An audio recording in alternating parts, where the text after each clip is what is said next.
Several weeks ago, in a vote to allow trans students to use whatever bathroom they wish, you assured us that these policies were perfectly safe, as neither yourself nor law enforcement could provide a single example of any trans student assaulting any girl in any bathroom, in any school, in any state, anywhere at all, in fact. But not to worry, since you couldn't locate them, I took the trouble to.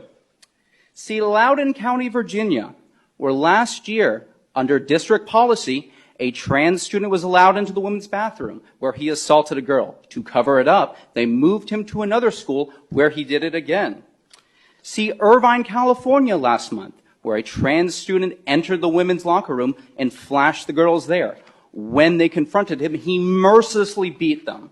This happened again in Gwinnett County, Georgia. This happened again in Oklahoma City.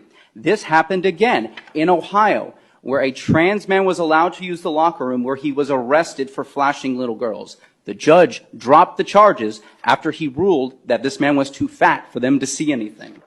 Last month, in this city, a man using they-them pronouns in a scene straight out of Silence of the Lambs hunted down and killed a female jogger because he, quote, wanted to look just like her. And before you say that these are anecdotal evidence, just note that in a survey of trans inmates in federal prisons, half were convicted of sexual assault and 90% were convicted of violent crimes, well above the general prison population. Now, it should also be noted that in each of these cases, each of these perpetrators had either changed their pronouns, had undergone transition, or had received gender-affirming therapy and accommodations thereof. Why is this important to note?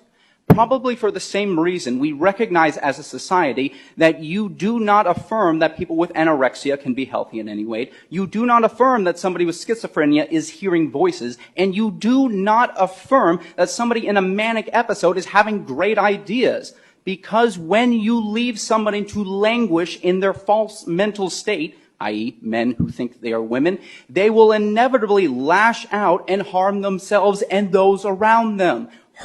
People hurt other people. But I don't want to pretend and have the hubris to think that I'm going to be the one to change your mind. I'm happy to share any and all of these examples with you.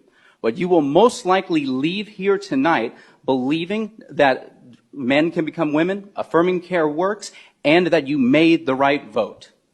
But you will no longer be able to look into the eyes of your constituents and honestly say that you are unaware of the assaults that inevitably take place when we declare to women, you have no right to privacy. Thank you very much.